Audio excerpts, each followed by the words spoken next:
एक तरफ TV media, एक तरफ यूट्यूब टीचर्स और बीच में लाखों बच्चे। सवाल ये है भाई कि क्या ऑनलाइन एजुकेशन ने सिस्टम को चैलेंज कर दिया है या ये एजुकेशन सिस्टम भी एक बिजनेस बन के रह गया अब।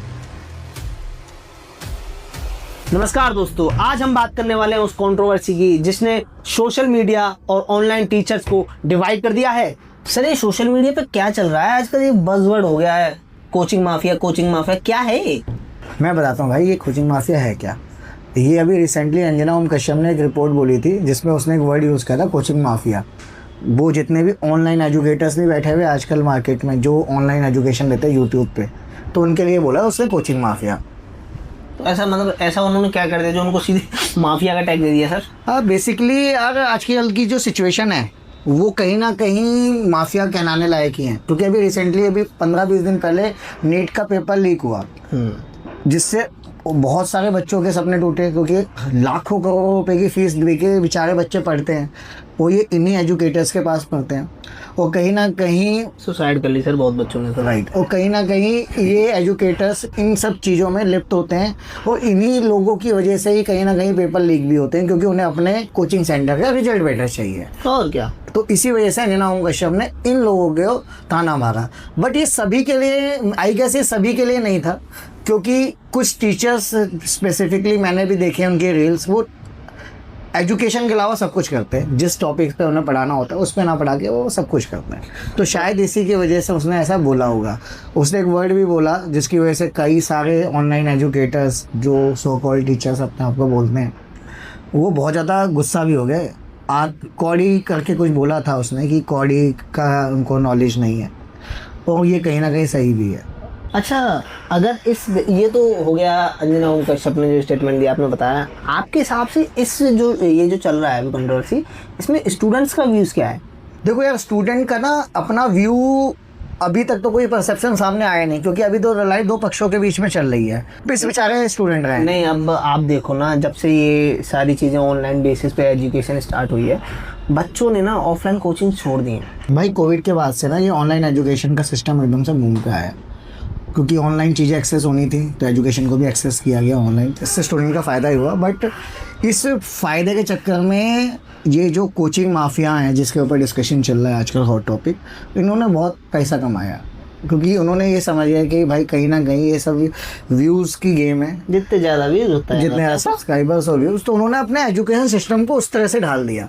तो अब सिचुएशन ऐसी आ गई है मार्केट में कि जो बच्चा है वो मजबूरन इनके प्रोग्राम को और इनकी ऑनलाइन एजुकेशन, ऑनलाइन जो भी इनका सिस्टम है उसको सब्सक्राइब करना ही पड़ता है उसे, क्योंकि आज का एजुकेशन सिस्टम हमारा वीक है, आपको पता है। तो जिस उनको अगर कहीं ना कहीं कॉम्पिटिटिव एग्जामिनेशन की तैयारी करनी है तो इनके पास जाना ही पड़ेगा। क्योंकि अगर मैं बात करूँ आज से 20 से 25 साल पहले की, तो एजुकेशन सिस्टम हमारा इतना ज़्यादा वीक नहीं होता था।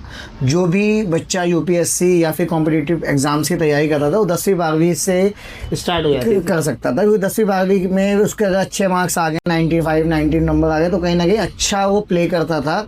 उसके अच्छे मार्क्स कॉम्पिटिटिव एग्ज़ाम्स में भी आते थे, चाहे वो नीट हो, चाहे वो यूपीएससी की हो या आईटीआई हो, व्हाटएवर। बट आज के टाइम पे ऐसा नहीं है। अगर कोई बच्चा 95% भी ला रहा है ना, तो बिना एग्जामिनेशन तैयारी के कोचिंग, इन लोगों से कोचिंग लिए भैया, वो क्लियर भी नहीं कर सकता आज के टाइम पे। क्यों? क्योंकि कहीं ना कहीं इन सो कॉल्ड टीचर्स जो माफिया हैं, इन लोगों ने एग्जामिनेशन जो कराते हैं उन अथॉरिटीज के साथ शायद गठबंधन कर रखा है, कह सकते हैं टाई अप कर रखा है, कि अब एजुकेशन सिस्टम उन्हीं के साथ चल रहा है। एग्जामिनेशन की तैयारी वही होगी जो ये लोग करवाएंगे। को कहीं ना कहीं पेपर लीक में भी कहीं ना, मुझे ऐसा लगता है, मेरा परसेप्शन है कि इनका भी हाथ होना होगा, क्योंकि इनके पास एक रेस चल रही है कि मेरे बच्चे ज़्यादा अच्छा वो कर रहे हैं। कई बार आपने न्यूज़ देखी होगी, आई थिंक रील देखी होगी, कि एक ही बच्चे की फ़ोटो 6-7 इंस्टीट्यूट पे लगे हुए हैं। राइट। अगला साला 4-5 जगह पे उसने किया है। कौन सही बोल रहा है नहीं पता। अभी बिहार में ना पुलिस कांस्टेबल की भर्ती हो गई थी, आई थिंक पुलिस की भर्ती हो गई थी, तो 19,238 या 200 कुछ 938 कुछ नंबर्स में 38 सीट्स थी। तो खान सर ने बोला मेरे 12,000 बच्चे लगाए, उन्हीं के कॉम्पिटिटर है ज्योति करके है, दिव्य ज्योति। तो उन्होंने बोला 10,000 लगाए, मेरे बच्चे हो गए 22,000। बिहार में और भी कोचिंग सेंटर होंगे, देश में और भी कोचिंग सेंटर होंगे, 2-2 4-4 तो बेचारे उन्होंने भी लगाए होंगे। तो मेरे ख्याल से 25-30,000 बच्चे लग गए, तो 19,238 सीटें थी। अब पता नहीं कहाँ लगे। अब बाकी तो अब आप भी समझदार हैं कि ये सब है ना सिर्फ नंबर गेम है। अभी एक रिसेंटली आपने देखा होगा, खान सर का एक इंटरव्यू चल रहा है। खान सर ने बोला कि मेरे पे ना 5 से 6 राउंड मेरे पे गोलियां चलाई गई। क्यों? क्योंकि मेरे कंपटीशन में जो बैठा हुआ है कोचिंग सेंटर, वो मेरे से जलता है और उसने मेरे पे गोलियां चलवा दी। बताओ ये कैसे पॉसिबल है कि एजुकेशन कंपटीशन तो यानी ये बिजनेस, अब ये टोटल बिजनेस हो चुका है। फिजिक्स वाला की बात 15,000 करोड़ IPO आ जाती है, बताओ। IPO भी लॉन्च कर दिया उसने। आज के टाइम वो पब्लिक लिमिटेड हो गई, लोग उसका कहीं ना कहीं उसके शेयर्स खरीद रहे हैं। तो ये एक एजुकेशन सिस्टम में हो गया, एक कोचिंग सेंटर इतना बड़ा हो गया। कपिल शर्मा के शो में आए जीतू भैया, जिसके ऊपर हमने वेब सीरीज भी देखी। उन्होंने बोला 700 करोड़ रुपए का मुझे ऑफर दिया गया था, ब्लैंक चेक, कि आप मेरे कोचिंग सेंटर में ज्वाइन कर लो। 700 करोड़ एक टीचर को। अब वो पैसा कहाँ से आएगा? वो पैसा कहाँ से आएगा? वो पैसा बच्चों से आएगा। तो देखो, अंजना ओम कश्यप ने ना एक बहुत ही बड़े मुद्दे को उठा दिया जाने अनजाने में। क्योंकि हम लोग क्या करते हैं, टीचर की इज्जत करते हैं, और करना भी चाहिए। क्योंकि भाई कहीं ना कहीं आज मैं हूँ या आप हो या कोई भी है, वो अपने टीचर्स की वजह से है। बट आंख बंद कर करके उसकी तारीफ करना भी ठीक नहीं है उस सिस्टम को।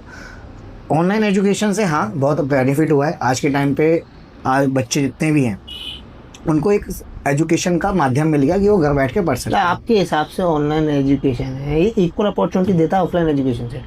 देखो, अगर मैं बात करूं पढ़ने के लिए, बिल्कुल देता है। क्योंकि आप घर पे बैठे एजुकेशन ले रहे हो, आपके टीचर्स आपके साथ डायरेक्टली कांटेक्ट में नहीं है, तो वो सब बच्चों के लिए समान ध्यान है। स्कूल्स में, कोचिंग सेंटर्स में आसान नहीं होता, क्योंकि अगर आप पीछे बैठे तो कहीं ना कहीं टीचर्स आप पे उतना ध्यान नहीं दे पाता। बिल्कुल ठीक है।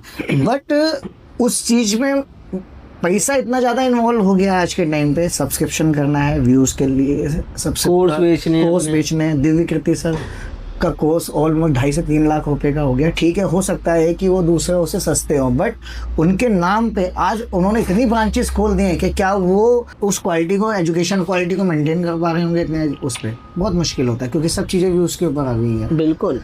तो और अभी रिसेंटली एक चीज़ और भी हुई है कि जितने भी बच्चे हैं जो ऑनलाइन क्लासेस लेते हैं, तो उनके भी एक व्यूज़ ये भी हैं कि, क्योंकि मैं 1-2 रील्स देख रहा था कि वो भी ये कह रहे थे कि कहीं ना कहीं हम लोग जो सब्सक्राइब करते हैं इनके कोर्सेज़ को या इनके कोर्सेज़ को परचेज़ करते हैं, तो वो हमारे को उस लेवल पे सपोर्ट नहीं कर पाता। क्योंकि हर कोचिंग सेंटर का पढ़ाने का तरीका अलग है, ठीक है। तो हर कोचिंग सेंटर्स को इनको सब्सक्राइब करना पड़ता है, जस्ट बिकॉज कि आज का एजुकेशन सिस्टम में आप ये नहीं कह, क्योंकि अब एक सिस्टम नहीं रह गया एजुकेशन का। आपको दिव्य कीर्ति सर से भी IAS की तैयारी करनी है, आपको दूसरे से भी करनी है IAS की तैयारी। स्टूडेंट 4 जगह पढ़ रहा है। हाँ, तो ये कहीं ना कहीं बच्चों का साथ मेरे ख्याल से अन्याय होगा। क्योंकि एक तो बच्चों की फीस ज़्यादा जा रही है, बच्चों को ये समझ नहीं आ रहा कौन से कॉन्सेप्ट को क्लियर करें। इतना सब होने के बावजूद सर पेपर लीक्स हो जाते हैं। बच्चे करें तो करेंगे, लाखों करोड़ रुपए ऐसे ही खर्च करते हैं बच्चे सिर्फ अपनी एजुकेशन के चक्कर में। देखो, पेपर लीक एक सिस्टम फेलियर है।